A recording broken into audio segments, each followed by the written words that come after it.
Сегодня у нас экскурсия на Клоковские водопады.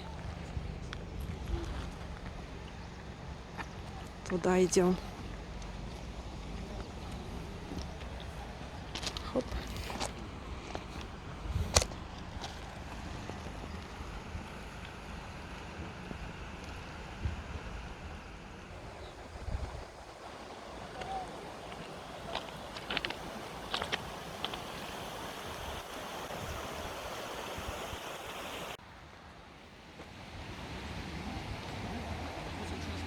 «300 метров надо пройти. Вон туда, куда показывает стрелочка. И мы туда идем.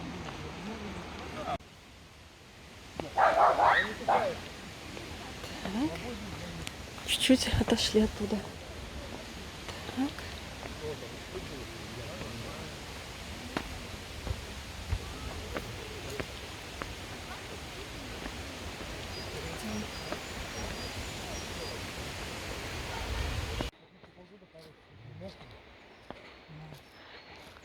Ой, как красиво на видео это все выглядит.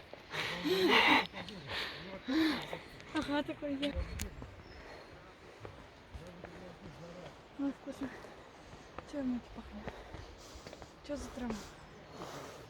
Угу. Марихуана? Наверное. Нет. Это пихта.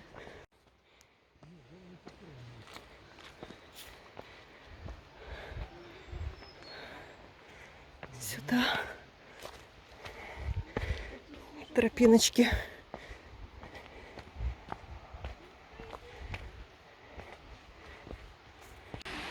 Я уже вижу.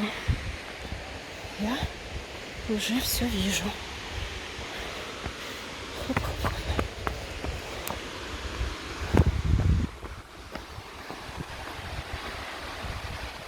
Водопад. Класс.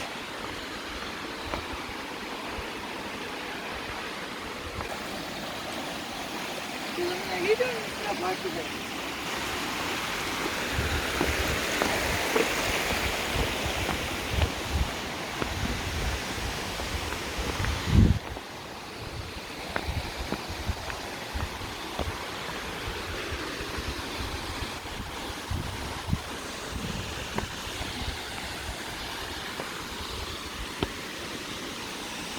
Ого.